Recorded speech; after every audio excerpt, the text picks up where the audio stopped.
Welcome to the Pageantry Podcast.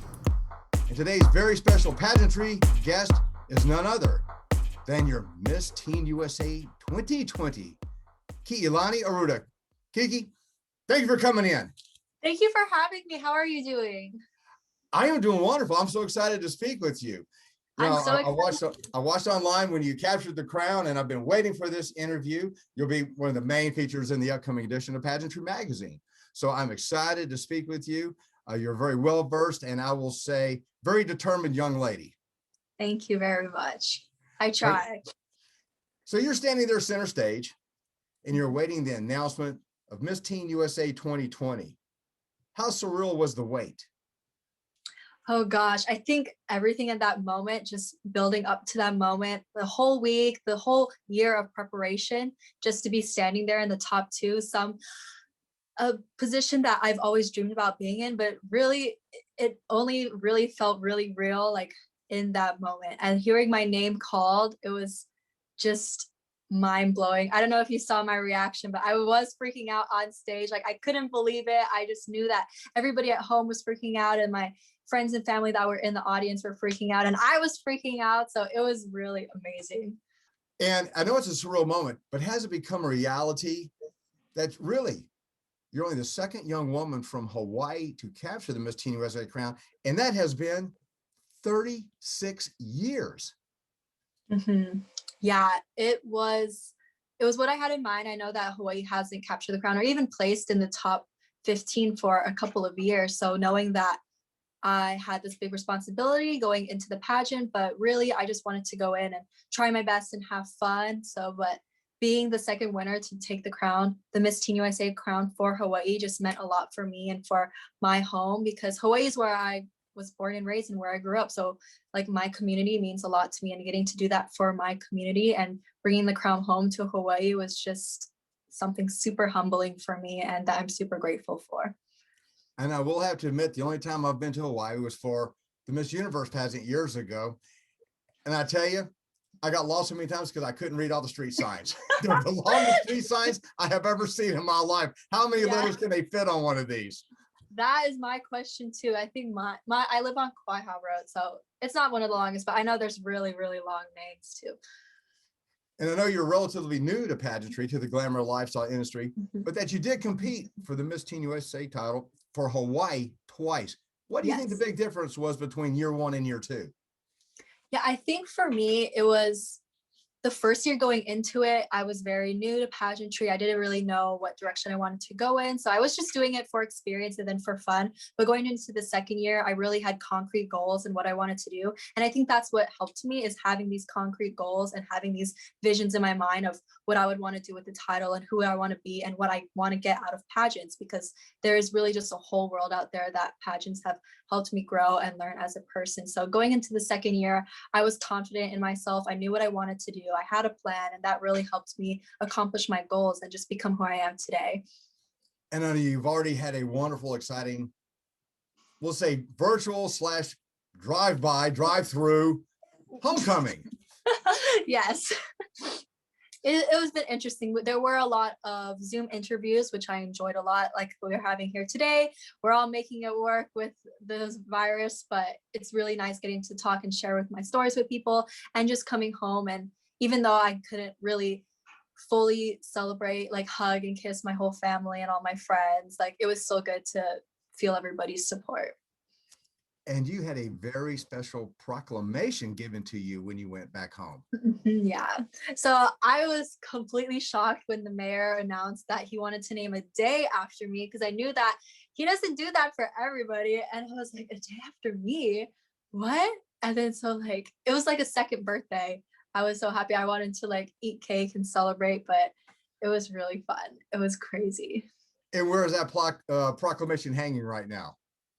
It's at home. I couldn't take it to college because I packed too many bags already. I don't know. I'm kind of a clothesaholic, so I had too much clothes to fit all my stuff, but it's at home with my parents, so they're really proud. When people think of Hawaii, they really think of the main tourist areas, what you call the Big Island, but you're actually from not only the fourth largest island, but the oldest. Can you tell us about that? Yeah, so I'm from Kauai. I was born and raised in Kauai. What I love about my island is like it's a really small community. I know Hawaii is small in itself, but really being from one of the oldest and one of the smallest islands, it's just really nice, like getting that sense of community and growing up very in a laid back community and relaxed. So like what I love to do, I love to go hiking. I love going to the beach. So it's like really awesome. And I think that if anybody should experience Hawaii, they should experience really I'm a little biased and I say Kauai is my favorite island, but it's really the best. All the information I pulled up on it, I will have to come visit. I will try Yes. to do that. We have the coast, the Nepali coast is like one of the most beautiful places on earth. You can look at the dolphins. You can't swim with them because they are protected, but it's really, really amazing.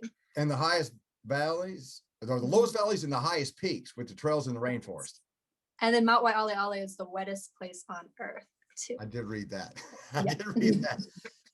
As a freshman in college and you're studying, amazingly enough, molecular and cellular biology, what got you interested into the STEM research field?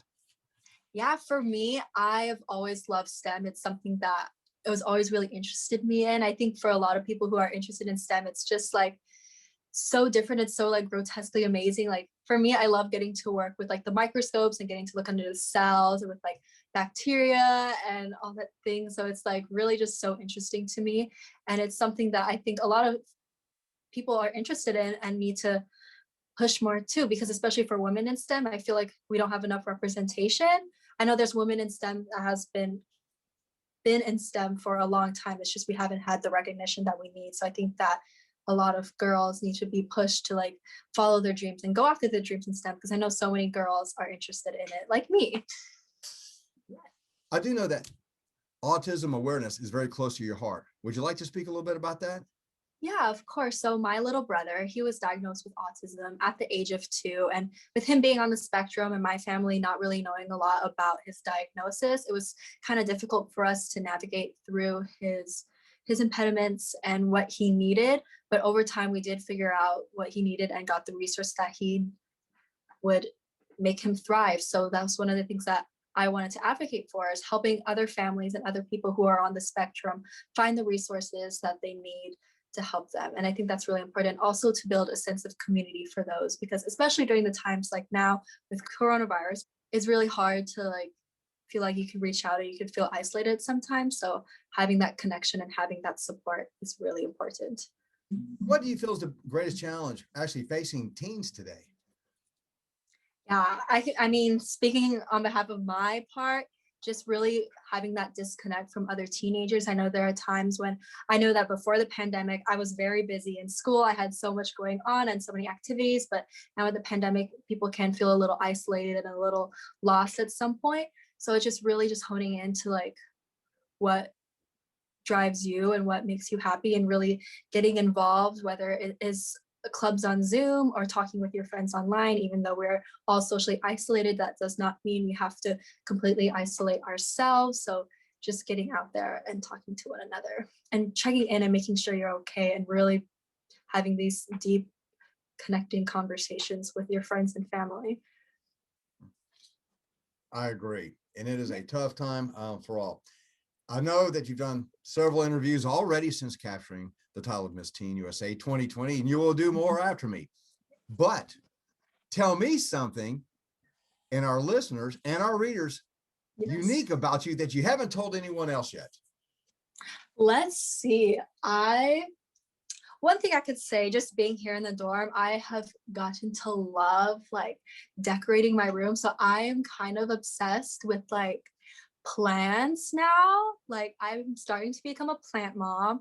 I just got this one. I can show it to you. It's right here. He is so cute, but I'm like obsessed with getting plants now, and it was my new thing.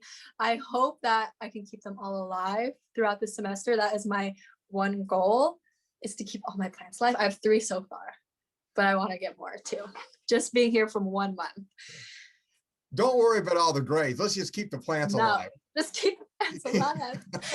I open my window. I'm like, do you have enough sun? Do you have enough water? But they can't speak to me, so I don't know, but it's really fun.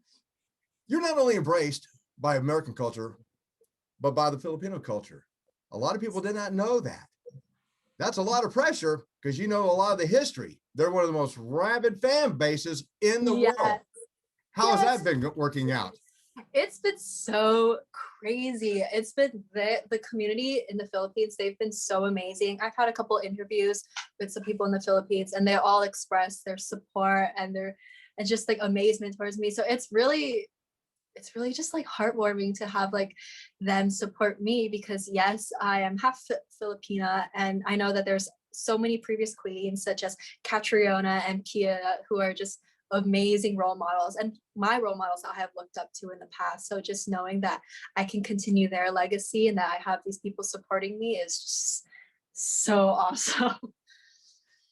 And this year and really last year have been like none other in history, even in our industry anywhere.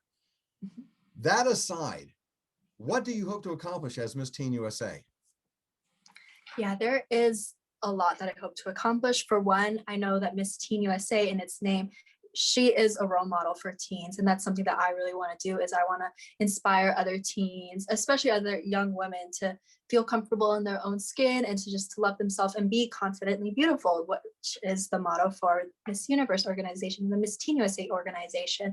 So that's one of the things I would like to do.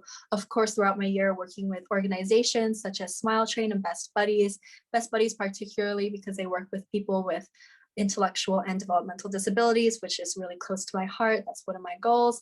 And just taking this year step by step and day by day, and really enjoying everything that I get to do, like talking to you. I love this so much. I've really never have gotten a lot of exposure before in the past. So just being able to talk with other people, share my stories and hear other people's stories, it's amazing that what this title can do for you. So I'm really excited for this year. And I do appreciate you calling in. Hopefully, my family, we helped start this industry way back in 1962. And I've known a lot of young ladies like yourself, and it's just amazing how you grow and mature and become well-rounded young women. So it's my honor that you called in and spent time with us this afternoon. Thank you. How can fans follow you? Yeah, throughout my year at Miss Teen USA is the Instagram. I'm pretty sure we have a Facebook too. And also there's a TikTok. Hopefully we'll be getting more TikToks on, still trying to figure out that side of social media also. And then just, yeah, I'm right here currently I'm in Washington. So hopefully I be getting to do more. I know it's really hard because of the coronavirus and getting to go out, but I'm really looking forward to what the rest of the year has to come. And hopefully with everything that's coming along through our CDC and everywhere else, that we're all hoping and praying by this summer we'll get back to some sense of normalcy, whatever that may be. Yeah. And I really miss Asia and Zosie. I want to see them. They're in New York without me. And I'm like, oh my gosh, my sisters, but we keep in touch. Any parting thoughts, or is anybody that you would like to recognize? Yes, I would like to thank just my family back at home for always supporting me and being my number one fans throughout the years. They really encouraged me throughout all these years to keep up with my dreams and aspirations, and they always told me never to give up. And everybody who has helped me in between, all of my pageant sisters from all the other 50 states, that's who I dearly miss the most. Is like, that was one of the best experiences of my life, is getting to meet all other 50 contestants from all around the United States. So I'd like to thank them for being my sisters, and everybody in between, and everybody listening or reading this. Thank you so much. Today's very special Pageantry Magazine guest has been Miss Teen USA 2020, Ki'ilani Arruda from Hawaii, but calling in from Washington. Thank you so much for your time today.